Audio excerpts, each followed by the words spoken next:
ಕರ್ನಾಟಕ ರಾಜ್ಯ ರೈತ ಸಂಘ ರೈತ ಸೇನೆ ವತಿಯಿಂದ ಕಲಬುರಗಿ ಜಿಲ್ಲಾ ಘಟಕದ ವತಿಯಿಂದ ಏನಪ್ಪ ಅಂತಂದ್ರೆ 27ನೇ ತಾರೀಕು ಕಲಬುರಗಿ ಮಹಾನಗರದಲ್ಲಿ ರೈತರ ವಿವಿಧ ಬೇಡಿಕೆಗಳನ್ನು ಈಡೇರಿಸುವ ಕುರಿತು ಏನಪ್ಪ ಅಂದ್ರೆ ರಾಜ್ಯ ಸರ್ಕಾರ ಮತ್ತು ಕೇಂದ್ರ ಸರ್ಕಾರದ ವಿರುದ್ಧ ಬೃಹತ್ ಪ್ರಮಾಣದ ಹೋರಾಟವನ್ನು ಹಮ್ಮಿಕೊಳ್ಳಲಾಗಿದೆ. ಆ ಹೋರಾಟದ ಏನು ರೈತರ ಬೇಡಿಕೆ ಏನಪ್ಪ ಅಂತಂದ್ರೆ ವೈಜ್ಞಾನಿಕವಾದಂಥ ಬೆಂಬಲ ಬೆಲೆ ಘೋಷಣೆ ಮಾಡಬೇಕು. ಮತ್ತೇನಪ್ಪ ಅಂದ್ರೆ ಬೆಣ್ಣೆತುರ ಏನು ನೀರಾವರಿ ನಿಗಮದ ಏನಪ್ಪ ಅಂದ್ರೆ ಇವತ್ತಿನ ದಿನ ನಮ್ಮ ಕಲಬುರಗಿ ಜಿಲ್ಲೆಯಲ್ಲಿ ಇರ್ತಕ್ಕಂಥ ಏನು ಅಣೆಕಟ್ಟುಗಳು ನಿಂತೇನಪ್ಪ ಅಂದ್ರೆ ಸಂಪೂರ್ಣವಾಗಿ ಅಚ್ಚುಕಟ್ಟು ಪ್ರದೇಶಕ್ಕೆ ಬರ್ತಕ್ಕಂಥ ಎಲ್ಲ ರೈತರ ಹೊಲಗಳಿಗೆ ಏನಪ್ಪ ಅಂದ್ರೆ ಕೊನೆಯ ಭಾಗದ ರೈತರ ತನನು ನೀರು ಹರಿಸುವ ಕುರಿತು ಮತ್ತೇನಪ್ಪ ಅಂತಂದ್ರೆ ಬೆಂಬಲ ಬೆಲೆ ಕುರಿತು ಮತ್ತು ಇನ್ನು ಹಲವಾರು ಈಗ ಈ ವರ್ಷ ಏನಪ್ಪ ಅಂದ್ರೆ ರಸಗೊಬ್ಬರದ ಒಂದು ಸಮಸ್ಯೆ ಆಗಿರೋದು, ಅದನ್ನ ಮುಂದಿನ ವರ್ಷ ಏನಪ್ಪ ಅಂತಂದ್ರೆ ಆ ಸಮಸ್ಯೆ ಹೋಗಲಾಡಿಸೋ ಸಲುವಾಗಿ ಏನಪ್ಪ ಅಂದ್ರೆ ಮತ್ತು ಇನ್ನು ಕೃಷಿ ಯಂತ್ರೋಪಕರಣ ಮತ್ತು APMC ಸಮಸ್ಯೆ ಮತ್ತು ಗ್ರಾಮೀಣ ಭಾಗದಲ್ಲಿ ಏನಪ್ಪ ಅಂದ್ರೆ ಮದ್ಯಪಾನ ಮಾರಾಟ ಮಾಡುವ ಕುರಿತು. ಯಾಕಪ್ಪ ಅಂದ್ರೆ ಪ್ರತಿಯೊಂದು ಗ್ರಾಮೀಣ ಕಿರಾಣಿ ಶಾಪ್ನಲ್ಲಿಯೂ ಕೂಡ ಮದ್ಯಪಾನ ಸಿಗ್ತಾ ಇದೆ. ಅದರ ವಿರುದ್ಧ ಏನಪ್ಪ ಅಂದ್ರೆ ಬೃಹತ್ ಪ್ರಮಾಣದ ಹೋರಾಟ ನಂಬ್ಕೊಳ್ಳೋದಿದೆ. ಈಗಾಗಲೇ ಏನಪ್ಪ ಅಂದ್ರೆ ನಮ್ಮ ಜಿಲ್ಲಾ ಘಟಕ ಮತ್ತು ಎಲ್ಲ ನಮ್ಮ ಸಂಘದ ಪದಾಧಿಕಾರಿಗಳು, ನಮ್ಮ ಜಿಲ್ಲಾಧ್ಯಕ್ಷರು ಏನಪ್ಪ ಅಂದ್ರೆ ಈ ವಿಷಯ ಉದ್ದೇಶಿಸಿ ಎಲ್ಲ ಅಧಿಕಾರಿಗಳಿಗೂ ತಾವೇನಪ್ಪ ಅಂದ್ರೆ ಹೋರಾಟದ ದಿನ ಭಾಗಿಯಾಗಿ ನಮ್ಮ ಸಮಸ್ಯೆಗೆ ಏನು ಸ್ಪಂದಿಸಬೇಕು ಮತ್ತು ಅದಕ್ಕೆ ಪರಿಹಾರ ತಾವು ಕಂಡುಕೊಳ್ಬೇಕಂತೇಳಿ ಏನು ಆಲ್ರೆಡಿ ಮನವಿ ಸಲ್ಲಿಸ್ಯಾರ. ಅದಕ್ಕೇನಪ್ಪ ಅಂದ್ರೆ ಹೋರಾಟದ ದಿನ ಜಿಲ್ಲಾಧಿಕಾರಿಗಳು ಮತ್ತು ಸಂಬಂಧಪಟ್ಟಂತೆ ಎಲ್ಲ ಇಲಾಖೆಯವರು, ನೀರಾವರಿ ಇಲಾಖೆದವರು ಎಲ್ಲರೂ ಏನಪ್ಪ ಅಂದ್ರೆ ಹೋರಾಟದ ದಿನ ಉಪಸ್ಥಿತರಿದ್ದೇನಪ್ಪ ಅಂತಂದ್ರೆ ರೈತರ ಸಮಸ್ಯೆಗೆ ಉತ್ತರ ನೀಡ್ಬೇಕಂತೇಳಿ ನಮ್ಮ ಮಾಧ್ಯಮದ ಮುಖಾಂತರ ಒತ್ತಾಯ ಮಾಡ್ತೀನಿ.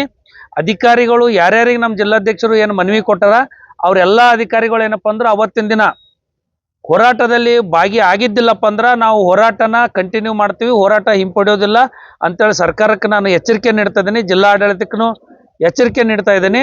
ಆ ಹೋರಾಟಕ್ಕೆ ಏನಪ್ಪ ಅಂತಂದ್ರೆ ಇದು ವಿಶೇಷವಾದಂಥ ಹೋರಾಟ. ನಗರೇಶ್ವರ ಶಾಲೆಯಿಂದ ಜಗತ್ ಸರ್ಕಲ್ವರೆಗೆ ವಾಹನಗಳ ಮುಖಾಂತರ ರ್ಯಾಲಿ ಮಾಡಿ, ತದನಂತರ ಏನಪ್ಪ ಅಂತಂದ್ರೆ ಜಗತ್ ಸರ್ ವೃತ್ತದ ನಿಂತೇನಪ್ಪ ಅಂತಂದ್ರೆ ಪಾದಯಾತ್ರೆ ಮುಖಾಂತರ ಜಿಲ್ಲಾಧಿಕಾರಿಗಳ ಕಚೇರಿ ಮುತ್ತಿಗೆ ಹಾಕುವ ಒಂದು ಹೋರಾಟ ನಂಬ್ಕೊಳ್ಳಲಿದೆ. ಆ ಹೋರಾಟ ವಿಶೇಷವಾದಂಥ ಹೋರಾಟ. ಯಾವ ರೀತಿಯಪ್ಪ ಹೋರಾಟಪ್ಪ ಅಂತಂದ್ರೆ ಆ ಸಮಸ್ಯೆ ಯಾವ ಇಲಾಖೆದ್ದದ ಇಲಾಖೆದವರು ಕೂಡ ಆ ಒಂದು ಹೋರಾಟದಲ್ಲಿ ಭಾಗಿಯಾಗಿ ಏನಪ್ಪ ಅಂತಂದ್ರೆ ಆ ಸಮಸ್ಯೆಗೆ ಸ್ಪಂದಿಸಿ ಉತ್ತರ ಕೊಡ್ತಕ್ಕಂಥ ಒಂದು ವ್ಯವಸ್ಥೆ ಆಗಬೇಕು. ಆಲಿಲ್ಲಪ್ಪ ಅಂದ್ರೆ ಅವತ್ತಿನ ದಿನ ಏನಪ್ಪ ಅಂದ್ರೆ ಹೋರಾಟ ಸತತವಾಗಿ ನಡೀತದೆ ಅಂತೇಳಿ ಈ ಸಂದರ್ಭದಾಗ ಮಾಧ್ಯಮದ ಮುಖಾಂತರ ಸರ್ಕಾರಕ್ಕೆ ಎಚ್ಚರಿಕೆ ನೀಡ್ತಾ ಇದ್ದೀನಿ. ಜೈ ಜವಾನ್ ಜೈ ಕಿಸಾನ್. ದಿನಾಂಕ 27/2/2026 ರೈತರ ವಿವಿಧ ಬೇಡಿಕೆಗಳನ್ನು ಇಟ್ಟುಕೊಂಡು ರೈತರಿಗೆ ಬೆಂಬಲ ಬೆಲೆ ಕೊಡಿ ಇಲ್ಲ ವಿಷ ಕೊಡಿ ಎಂಬ ಒಂದು ಕೇಂದ್ರ ಮತ್ತು ರಾಜ್ಯ ಸರ್ಕಾರದ ವಿರುದ್ಧ ಏನು ನಮ್ಮ ರೈತರ ಹೋರಾಟ ಒಂದು ಬೃಹತ್ ಪ್ರಮಾಣದಲ್ಲಿ ಹಮ್ಮಿಕೊಂಡಿದ್ದೇವೆ. ಇದರ ವಿಶೇಷತೆಗಳು ಅಂದ್ರೆ ವಿಷಯಗಳೇನಪ್ಪ ಅಂತಂದ್ರೆ ನಮ್ಮ ಕಲಬುರಗಿ ಜಿಲ್ಲೆಯಲ್ಲಿ ಪ್ರಮುಖ ಬೆಳೆಯಾದ ತೊಗರಿ, ಕಡ್ಲಿ, ಹತ್ತಿ, ಕಬ್ಬು ಇನ್ನಿತರ ಬೆಳೆಗಳಿಗೆ ಬೆಂಬಲ ಬೆಲೆ ಕೊಡಿ. ನಮಗೆ ಪ್ರಮುಖವಾದ ಒಂದು ನಮ್ಮ ತೊಗರಿ ನಾಡು ಅಂತೇಳಿ ಏನು ಪ್ರಸಿದ್ಧಿ ಅದ. ತೊಗರಿ ಬೆಳೆಗೆ ಏನದ 13,000 ರೂಪಾಯಿ 2 ವರ್ಷಗಳಿಂದ ನಮಗೆ ಬೆಂಬಲ ಬೆಲೆ ಇಲ್ಲ. ಇದಕ್ಕಿಂತ ಮುಂಚೆ ನಾವು 2023ರಲ್ಲಿ ಒಂದು ಬೃಹತ್ ಪ್ರಮಾಣದ ಹೋರಾಟ ಇಟ್ಕೊಂಡಾಗ ನಮಗನಕರ 12,800ರಿಂದ 13,000 ರೂಪಾಯಿ ಬೆಂಬಲ ಬೆಲೆ ನಮಗೆ ಸಿಕ್ಕಿತ್ತು. ಅದೇನು MSP ದರನೇ ಫಿಕ್ಸ್ ಮಾಡಿದ್ರು, ಮಾರ್ಕೆಟ್ ರೇಟ್ ಬಂದಿತ್ತೋ ಗೊತ್ತಿಲ್ಲ, ಬಂದಿತ್ತು. ಅದೇ ತರ ಈಗಲೂ ಏನದ ನಮಗನಕರ ಬೆಂಬಲ ಬೆಲೆ ಕೊಡಲೇಬೇಕು. ಅಲ್ಲದೆ ಮತ್ತು ಹಲವಾರು ಇಲಾಖೆಯಿಂದ, ನೀರಾವರಿ ಇಲಾಖೆಯಿಂದಾಗ್ಲಿ, ಕೃಷಿ ಇಲಾಖೆಯಿಂದಾಗ್ಲಿ, ಮತ್ತು ನಮ್ಮ ಯಾವುದಪ್ಪ ಅಂತಂದ್ರೆ ನಮ್ಮ ವಿದ್ಯುತ್ ಶಕ್ತಿ ಇಲಾಖೆಯಿಂದಾಗ್ಲಿ ಹಲವಾರು ಇಲಾಖೆಗಳು ರೈತರಿಗೆ ಯಾವುದೋ ಒಂದು ಸ್ಪಂದನೆ ಮಾಡ್ತಾ ಇಲ್ಲ. ಕೆಲವೊಂದು ಕಡೆ ಏನಾಗ್ಬಿಟ್ಟದಂತಂದ್ರೆ ಈ ನಮ್ಮ ಬೆಣ್ಣೆತೊರ ಪ್ರಾಜೆಕ್ಟ್ ಆಗಲಿ, ಅಮರ್ಜಿ ಆಗಲಿ, ಇವು ಏನು ರೈತರ ಒಂದು ಕಲ್ಯಾಣದ ಹೆಸರಲ್ಲಿ ಏನು ಅನುಷ್ಠಾನಗೊಂಡವ ಮೊದಲಿನಿಂದಲೂ ಅಧಿಕಾರಿಗಳ ಜವಾಬ್ದಾರಿತಲಿಂದ ಏನಾಗ್ಬಿಟ್ಟವ ಫೇಲ್ಯೂರ್ ಆಗಿಬಿಟ್ಟವ. ಯಾರು ರೈತರು ಮುಖ್ಯ ಕಾಲುವೆಗಳಿಂದ ನೀರು ತೋಲಕ್ ಆಗ್ತಾ ಇಲ್ಲ. ಆಮೇಲೆ ಹೋದ ವರ್ಷ ನೀವು ನೋಡಿರ್ಬೋದು, DC ಅವರು ಕೂಡ ಬಂದಿದ್ರು. ನಮ್ಮ ಬೆಣ್ಣೆತರ ಪ್ರಾಜೆಕ್ಟ್ಲಿಂದ ಏನಾಗಿದೆ, ಹಳ್ಳಕ್ಕನ್ನು ಕರಿ ನೀರು ಶೇಖರಣೆ ಪ್ರಮಾಣಕ್ಕಿಂತ ಮಳೆಗಾಲದಲ್ಲಿ ಹೆಚ್ಚಾಗಿತ್ತು. ಹೆಚ್ಚಾದ್ಮೇಲೆ ಏನಾಯ್ತು, ಮುಖ್ಯ ಕಾಲುವೆಗಳಿಗೆ ನೀರು ಬಿಡ್ಲಿಕ್ಕೆ ಆಗ್ಲಿಲ್ಲ. ಮುಖ್ಯ ಕಾಲುವೆಗಳಿಗೆ ನೀರು ಬಿಟ್ಟರೆ ಏನಾಗ್ಬಿಡ್ತದ, ಪೂರ್ತಿ ಮ್ಯಾಗ್ ಫ್ಲೋ ಆಗಿನ್ಕರಿ ಎಲ್ಲ ಪ್ರದೇಶಗಳು ಮುಳುಗಡೆ ಆಗ್ತಾವ. ಅದಕ್ಕೆ ಏನು ಮಾಡಿದ್ರು ಅವರು, ಮುಖ್ಯ ದ್ವಾರಗಳಿಂದ ಏನು ಮಾಡಿದ್ರು, ಹಳ್ಳಗಳಿಗೆ ನೀರು ಬಿಟ್ರು. ನೀರು ಬಿಟ್ಟ ಮೇಲೆ ಏನಾಗ್ಯಾವ, ಅದರ ಅಡಿಯಲ್ಲಿರುವಂತ ಮಾಡಗಿ, ತೊಂಚಿ, ಕಮಕ್ನೂರ್, ಕಣಸೂರ್, ಗೋಟೂರ್ ಇವೆಲ್ಲ ಗ್ರಾಮಗಳದು ಏನಾಗ ಪೂರ್ತಿ ಜಲವೃತಗೊಂಡು ಮತ್ತು ಲಕ್ಷಾಂತರ ಹೆಕ್ಟರ್ ಬೆಳೆಗಳು ರೈತರ ಲಾಸ್ ಆಯ್ತು. ಆ ಸಮಯದಲ್ಲಿ ಜಿಲ್ಲಾಧಿಕಾರಿಗಳು ಇಂಥ ಗ್ರಾಮಗಳಿಗೆ ಬಂದು ಗಂಜಿ ಕೇಂದ್ರ ತೆರೆದಂತ ಸಂದರ್ಭದಲ್ಲಿ ನಾವು ಫೋಟೋ ಕೂಡ ಹೊಡ್ಕೊಂಡಿದ್ದೀವಿ. ಇಲ್ಲಿವರೆಗೂ ಯಾವುದವ್ರಿಗೆ ಪರಿಹಾರ ಸಿಕ್ಕಿಲ್ಲ. ಆಮೇಲೆ ಅದ್ರ ಬಗ್ಗೆ ಕ್ರಮನೂ ಕೈಗೊಂಡಿಲ್ಲ. ಅದ್ರ ಬಗ್ಗೆ ಲೆಕ್ಕ ಕೊಡಬೇಕು. ಫ್ಲಡ್ನಾಗ ಏನು ಅವರು ಖರ್ಚು ಹಾಕ್ಯಾರ ಇಂಥ ಪ್ರದೇಶಗಳಿಗೆ ಅದು ಲೆಕ್ಕ ಕೊಡ್ಬೇಕಂತೇಳಿ ಜಿಲ್ಲಾಧಿಕಾರಿಗಳಿಗೂ ಮನವಿ ಮಾಡಿದೀವಿ. ಆಮೇಲೆ ಎಲ್ಲಾ ಅಧಿಕಾರಿಗಳಿಗೆ, ಕೃಷಿ ಅಧಿಕಾರಿಗಳಿಗೆ, ಮತ್ತು ಇವನ ಡಿ ಕೆ ಶಿವಕುಮಾರ್ ಸಾಹೇಬರಿಗೆ, ಜಲಸಂಪನ್ಮೂಲ ಸಚಿವರಿಗೆ, ಮತ್ತು ನಮ್ಮ KNNL MD ಅವರಿಗೆ, ಅಪರ ಮುಖ್ಯ ಕಾರ್ಯದರ್ಶಿ ಗೌರವ್ ಗುಪ್ತಾ ಸರಿಗೆ 1 ತಿಂಗಳ ಮೊದಲೇ ನಾವು ಮನವಿ ಕೊಟ್ಟು ಬಂದಿದ್ದೇವೆ. ಅದಕ್ಕೆ ಆ ಸಮಯದಲ್ಲಿ ಹಾಜರಿರಬೇಕು. ಹಾಜರಿದ್ದು ಏನದ ಎಲ್ಲ ಅಧಿಕಾರಿಗಳು, ತಹಸೀಲ್ದಾರ್ ಕೂಡ ಬರ್ಬೇಕಲ್ಲಿ. ಒಂದು ವೇಳೆ ಬರಲಿಲ್ಲ, ನಿರ್ಲಕ್ಷ್ಯತನ ತೋರಿಸಿದ್ರ ಅಂತಂದ್ರೆ ಅದು ರೈತರು ಏನು ಹೋರಾಟ ಮಾಡ್ತಾರ, ಏನು ಕ್ರಮ ತಗೋತಾರ ಅದಕ್ಕೆ ಅವರೇ ಜವಾಬ್ದಾರರು. ಮತ್ತು ಅವ್ರಿಗೂ ಹೇಳಿ ಬಂದಿದ್ದೇವೆ ನಾವು, ಒಂದು ವೇಳೆ ನೀವು ಬೆಂಗಳೂರಿನಾಗೆ ಕುಂತು ಇದು ಮಾಡಿದ್ರೆ ಆಗಂಗಿಲ್ಲ. ಹೆಲಿಕಾಪ್ಟರ್ ತಗೊಂಡು ಇಲ್ಲಿಗೆ 2 ತಾಸ್ನಾಗ ಬರ್ಬೇಕಂತ ಮುನ್ನೆಚ್ಚರಿಕೆ ಕೊಟ್ಟಿದ್ದೀವಿ. ಅದರ ಸಲುವಾಗಿ ಇದು ಒಂದು ನಾವು ಈ ಭಾಗದ 4-5 ಸಾವಿರ ಜನಸಂಖ್ಯೆ ಆಗ್ತದೆ, ಎಷ್ಟಾಗ್ತದೋ ಗೊತ್ತಿಲ್ಲ, ಬೃಹತ್ ಪ್ರಮಾಣದ ಹೋರಾಟ ಇಟ್ಕೊಂಡಿದ್ದೀವಿ. ಅದಕ್ಕನಕ ನಾವು ಮಾಧ್ಯಮದ ಮುಖಾಂತರ ನಾವು ಎಲ್ಲರಿಗೂ ಹೇಳ್ತಾ ಇದೀವಿ. ಆಮೇಲೆ ತಾವು ಕೂಡ ಸಹಕರಿಸ್ಬೇಕಂತ ಹೇಳಿ. ನಗರೇಶ್ವರ ಸ್ಕೂಲ್ನಿಂದ ಬೆಳಿಗ್ಗೆ 11 ಗಂಟೆಗೆ ಸ್ಟಾರ್ಟ್ ಆಗ್ತದೆ. ಅಂದ್ರೆ ನಮ್ಮ ಎಲ್ಲ ವಾಹನಗಳ ಮುಖಾಂತರ ಸುಮಾರು 200-300 ವಾಹನಗಳ ಮುಖಾಂತರ ಬಹಳ ದೂರ ಆಗ್ತದೆ DC ಕಚೇರಿ. ಅದಕ್ಕನಕ ಜಗತ್ ಸರ್ಕಲ್ ವರೆಗೂ ವಾಹನಗಳ ಮುಖಾಂತರ ಬಂದು ಜಗತ್ ಸರ್ಕಲ್ ನಿಂದ ಪಾದಯಾತ್ರೆ ಮಾಡ್ತೀವಿ.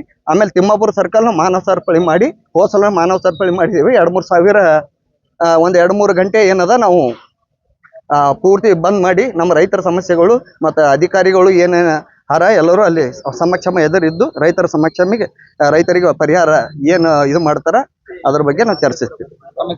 ಅಣವೀರ್ ಎಸ್ ಹೆಬ್ಬಾಳ್, ಕಲಬುರಗಿ ಜಿಲ್ಲಾಧ್ಯಕ್ಷರು, ಕರ್ನಾಟಕ ರಾಜ್ಯ ರೈತ ಸಂಘ ಮತ್ತು ರೈತ ಸೇನೆ ಕಲಬುರಗಿ. ನನ್ನ ಹೆಸರು ಜೈವಿನ್ ದೊಡಮೆ ಅಂತ, ರೈತ ಸಂಘ ಜಿಲ್ಲಾ ಉಪಾಧ್ಯಕ್ಷ.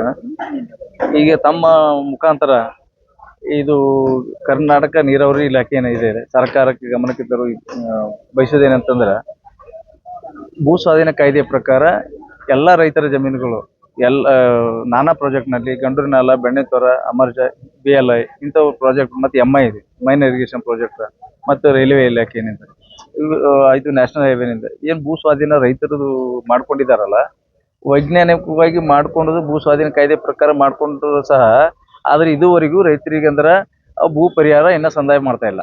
ಇದು ಏನಾಗ್ಯದ, ರೈತರು ಹೊಲ ಅಂದ್ರೆ ಅವರು ಉದ್ದೇಶಪೂರ್ವಕವಾಗಿ ಜನರಿಗೆ ಸಮಸ್ಯೆ ಬಗೆಹರಿಲಿಕ್ಕೆ ಒಂದು ಮಾರ್ಗೋಪಾಯ ಆತ ಅಂತೇಳಿ ಅವ್ರು ಜಮೀನು ಕೊಟ್ಟಾರ, ಯಾವ್ದು ಪ್ರೊಟೆಸ್ಟ್ ಮಾಡೋದೇ ಕೊಟ್ಟಾರ.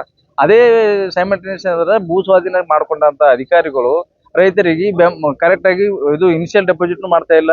ಇನಿಷಿಯಲ್ ಡೆಪಾಸಿಟ್ ಅಂದ್ರೆ ಒಂದು ಪ್ರಾಜೆಕ್ಟ್, ಅದು ಒಂದು ಫೈಲ್ ಮುಂದುವರಿಬೇಕಾದ್ರೆ ಇನಿಷಿಯಲ್ ಡೆಪಾಸಿಟ್ ಮಾಡ್ಬೇಕು, ಅದಕ್ಕೂ ಮಾಡ್ತಾ ಇಲ್ಲ. ಅವಾರ್ಡ್ ಆದ ನಂತರ ಬಿ ರೊಕ್ಕ ಕೊಡ್ತಾ ಇಲ್ಲ. ಆಮೇಲೆ ಕೋರ್ಟ್ನಾಗ ಜಜ್ಮೆಂಟ್ ಆಗಿ EP ಹಾಕಿದ್ರು ಸಹ ಇನ್ನವರೆಗೆ ರೈತರಿಗೆ ಯಾವುದೇ ದುಡ್ಡು ಸಿಕ್ಕಿಲ್ಲ. ಹಾಗಾಗಿ ರೈತರು ಅಟ್ಯಾಚ್ಮೆಂಟ್ ತೊಂದ್ರು ಇನ್ನೂ ಬಂದಿಲ್ಲ. ಹಾಗಾಗಿ ರೈತರ ಸಮಸ್ಯೆ ಏನದ, ಇದು ಕಗ್ಗಂಟಾಗಿ ಕುಂತದ. ಇದು MD ಆಫೀಸ್ದವ್ರ ಬಳಿ ಹೋದ್ರು ಅವರು ಇಲ್ಲೊಂದು ಕ್ವಾರಿ ಹಾಕ್ತಾರೆ. ಸಾಮಾನ್ಯ ಒಂದು ಅವಾರ್ಡ್ ಆದ ನಂತರ ಹೋದ ನಂತರ ಅಲ್ಲಿ MDಗೆ ಅನುದಾನ ರಿಲೀಸ್ ಮಾಡಂತೇಳಿ ಧಾರವಾಡದವ್ರು ಕಳ್ಸ್ತಾರ. ಅವ್ರು ಏನ್ ಮಾಡ್ತಾರ, ಸಿಂಪಲ್ ಆಗಿ ಕ್ವಾರಿ ಹಾಕೋದು, ಕಟ್ಟು ಕಳಿಸ್ಲತ್ತಾರ. ಇದು ಅದು ಬೇಕು, ಇದು ಬೇಕು, ಅದು ಎಲ್ಲ ಫುಲ್ಫಿಲ್ ಮಾಡಿದ್ರು ರೊಕ್ಕ ಕಟ್ತಾ ಇಲ್ಲ. ಈ ಒಂದು ಸಂದರ್ಭದಾಗ ರೈತರು ಅಂದ್ರೆ ಬಹಳ ಸಂಕಷ್ಟಕ್ಕೆ ಇಡಲತ್ತಾರ, ಅವ್ರು ಆತ್ಮಹತ್ಯೆ ಮಾಡ್ಕೊಳತ್ತಾರ. ಕೆಲವೊಬ್ರು ಏನ್ ಮಾಡಿದ್ರಿ, ಅವಾರ್ಡ್ ಆದ ಕೂಡಲೇ ರೊಕ್ಕ ಬರ್ತಾವಂತ ಒಂದು ಸದುದ್ದೇಶದಿಂದ ತಮ್ಮ ಮಕ್ಕಳ ಮದುವೆ ಲಗ್ನ ಆಗಂತೇಳಿ ಮತ್ತೊಬ್ರು ಯಾರೋ ಗೌಡ್ರ ಬಲ್ಲಿ ಕುಳ್ಕಣ್ರ ಬಲ್ಲಿ ಹಿಂಗ್ ರೊಕ್ಕ ತಗೊಂಡ್ ಕೇಸಿಂದ್ರ ಅದು ಸಾಲ ಮಾಡ್ಕೊಂಡು ಮಾಡ್ಯಾರ. ಬಟ್ ಇನ್ನೂವರೆಗೂ ಸಂದಾಯ ಆಗ್ತಿಲ್ಲ ಅವ್ರ ಅಕೌಂಟಿಗೆ. ಹಾಗಾಗಿ ಈ ರೈತರು ಸುಮ್ಮನೆ ಸಾಯ್ತಾ ಇದ್ದಾರೆ. ಆ ರೈತರ ಸಂಕಷ್ಟಕ್ಕೆ ಯಾರು ಸ್ಪಂದಿಸ್ತಾ ಇಲ್ಲ. ಹಾಗಾಗಿ ತಮ್ಮ ಮಾಧ್ಯಮ ಮುಖಾಂತರ ಕಳಕಳಿಯಿಂದ ಎಲ್ಲ ನಿಗಮದವರಿಗೆ, MDದವರಿಗೆ, ಅದು ಧಾರವಾಡದವರಿಗೆ, ನಮ್ಮ ಭೂ ಸ್ವಾಧೀನ ಇಲಾಖೆಯವ್ರು ಇರ್ತಾರಲ್ಲ ಅವರು, ಇವ್ರಿಗೆ ಎಲ್ಲರಿಗೆ ಒಂದು ಮನವಿ ಏನಂತಂದ್ರೆ ಆದಷ್ಟು ಬೇಗನೆ ಆ ರೈತರಿಗೆ ಸಂದಾಯ ಮಾಡ್ಬೇಕಣ್ಣ. ಅದು ಎಟ್ ದ ಸೇಮ್ ಟೈಮ್ ಅಂದ್ರೆ ನೀವು ಕ್ಯಾನಲ್ ಏನು ಮಾಡಿರಿ, ವೈಜ್ಞಾನಿಕವಾಗಿ ಮಾಡಿದಿರೋ ಬಿಟ್ಟರು ಅದು ನಿಮ್ಮ ಮಾಹಿತಿ ಟ್ಯೂಬ್ ಲೆವೆಲ್ ಮಾಡಿಲ್ಲ. ಅದು ಕೆಲವೊಂದು ಸಲ ಅದು ಸೌಕಳಿ ಇರತ್ತೆ ನೀರ. ಆ ಕೆನಲ್ ಹತ್ತಿ ಕೇಸಿನ ಏನು ಅಲಾಂಗ್ ಸೈಡ್ ಕೆನಲ್ ಕೆಳಗಡೆ ಇರ್ತಾವಲ್ರಿ, ಆ ನೀರು ಬಿಟ್ಟಾಗ ಪೂರಾ ತೆಳಗಿನ ಹೊಲ ಅಂದ್ರೆ ಪೂರಾ ವೇಸ್ಟ್ ಆಗ್ಲತ್ತಾವ. ಅವ್ರಿಗೆ ಭೂ ಸ್ವಾಧೀನ ಮಾಡ್ಕೋಬೇಕು. ಯಾಕಂದ್ರೆ ಅವ್ರದ್ದು ಸ್ವ ಇಚ್ಛೆಯಿಂದ ಅವ್ರು ಹೊಲ ಹಾಳು ಮಾಡ್ಕೊಳತ್ತಿಲ್ಲ. ಯಾಕೆ ನಿಮ್ಮ ಹೊರಕಿನಿಂದ ಅಂದ್ರೆ ಆ ರೈತರು ಬೆಳೆ ಆಗ್ತಿಲ್ಲ. ಯಾಕಂದ್ರೆ ಹಮೇಶಾ ನೀರು ಇದ್ ಮಾಡಕ ಜೀತ ಹಿಡಿತದ ಅದು ಜಮೀನು. ಅವ್ರ ರೈತರಿಗೆ ಅಂದ್ರೆ ಬೆಳೆ ಬೆಳಿಲಿಕ್ಕೆ ಆಗಲ್ಲ. ಹಾಗಾಗಿ ಅದು ಅವ್ರ ಆದಾಯಕ್ಕೆ ಅಲ್ಲಿನೂ ಕೊಡ್ಲಿ ಪೆಟ್ಟು ಬೀಳತ್ತದ. ಈಗ ಭೂ ಸ್ವಾಧೀನ ಮಾಡ್ಕೊಂಡ್ರೆ ಅದನ್ನು ಕೊಡ್ಲಿ ಪೆಟ್ಟ. ಹೀಗಾಗಿ ಇವೆಲ್ಲ ಒಂದು ಇದು ಏನು ವಿಚಾರಗಳನ್ನು ತಮ್ಮ ಮನಸ್ಸಿನಲ್ಲಿ ಇಟ್ಕೊಂಡು ಸಂದೇಹ ಮಾಡ್ರಿ, ಅವರು ಸಂಘರ್ಷ ಪರಿಹಾರ ನಿರ್ಲಕ್ಷ್ಯ. ಆಮೇಲೆ ಲೋಕಲ್ ಇಲ್ಲೆಲ್ಲ ಲೋಕಲ್ ಸ್ಟಾಫ್ ಆಯ್ತು. ಇನ್ನೊಂದು ಇಂಪಾರ್ಟೆಂಟ್ ವಿಷಯ ಏನಪ್ಪಾ ಅಂತಂದ್ರ, ಈ ಬೆಣ್ಣೆತೊರೆ ಇಲಾಖೆದಾಗಲಿ ಎಲ್ಲ ನಮ್ಮಲ್ಲಿ ಗುಲ್ಬರ್ಗ ಡಿಸ್ಟಿಕ್ದಾಗ ಏನ್ ನಿಗಮಗಳು ಇದು ಸಬ್ ಡಿವಿಷನ್ ಅವಲ್ರಿ, ಅವ್ರು ಬಹಳ ವರ್ಷದಿಂದ ಇಲ್ಲೇ ಕುಂತಾರ. ಲೋಕಲ್ದವ್ರ ಅವ್ರಿಗೆ ಎಲ್ಲ ಲೋಕಲ್ ಲೀಡರ್ಗಳು ಇವರೆಲ್ಲ ಪರಿಚಯ ಇರ್ತಾರ. ಅವರು ಎಲ್ಲೆಲ್ಲಿ ಏನೇನ್ ರೊಕ್ಕ ತಿನ್ಬೇಕು ಏನೇನಂತ ಎಲ್ಲ ಸೂಕ್ಷ್ಮವಾಗಿ ಗೊತ್ತದ. ಈಗ 2 ವರ್ಷ ಆದ ಕೂಡಲೇ 3 ವರ್ಷ ಆದ ಕೂಡಲೇ ಹೋಗೇಬೇಕು. ಆದ್ರೂ ಮತ್ತೆ MLA MP ಗಳದು ಮಿನಿಸ್ಟರ್ಗಳದು ಅಥವಾ ಯಾರ್ದೋ ಒಂದು ರೆಕಮೆಂಡ್ ಮುಖಾಂತರ ಇಲ್ಲೇ ಬಂದ್ ಹೋದಾರ. ಸಿಕ್ಕಾಪಟ್ಟೆ ದುಡ್ಡು ಲೂಟಿ ಮಾಡ್ಲತ್ತಾರ, ಅವ್ಯವಹಾರ ಮಾಡ್ಲತ್ತಾರ. ಅಂತವ್ರಿಗೆ ಅಂದ್ರೆ ಆದಷ್ಟು ಬೇಗನೆ ಇಲ್ಲಿಂದ ಜಾಗ ಖಾಲಿ ಮಾಡಿಸ್ಬೇಕು, ಟ್ರಾನ್ಸ್ಫರ್ ಮಾಡಿಸ್ರಿ. ಅಲ್ಲಿ ನೋಡ್ರಿ, ನಾವು ನಮ್ ಭಾಗದ ರೈತರು ಬಹಳ ಗರೀಬರು ಇದ್ದೀವಿ. ಯಾಕಂದ್ರೆ ನಮ್ಮ ಒಳ್ಳೆ ಮನುಷ್ಯರು, ಯಾವ್ದಕ್ಕೂ ಪ್ರೊಟೆಸ್ಟ್ ಮಾಡಲ್ಲ. ಮಂಡ್ಯ ಮೈಸೂರು ಕಡೆ ಹೋದ್ರ 1 ಇಂಚ್ ಜಮೀನ್ ಬಿಡಂಗಿಲ್ರಿ ಅವ್ರು. 1 ಇಂಚ್ ಜಮೀನ್ ಭೂ ಸ್ವಾಧೀನ ಮಾಡ್ಕೊಂಡ್ರೆ ಅದು ಇಡೀ ಪ್ರಾಜೆಕ್ಟ್ ಬಂದಾಗಂಗ್ ಮಾಡ್ತಾರ, ಸ್ಟ್ರೈಕ್ ಮಾಡ್ತಾರ. ಇಲ್ಲಿ ನಮ್ಮ ಉದಾರವಾದ ನಮ್ಮ ರೈತರ ಈ ರೈತರಿಗೆ ಸಂಕಷ್ಟ ಪರಿಹಾರ ಸೂಚಿಸ್ರಿ, ಅವ್ರಿಗೆ ಹಣ ಸಂದಾಯ ಮಾಡ್ರಿ ಅಂತ ಕೇಳ್ಕೊತೀವಿ.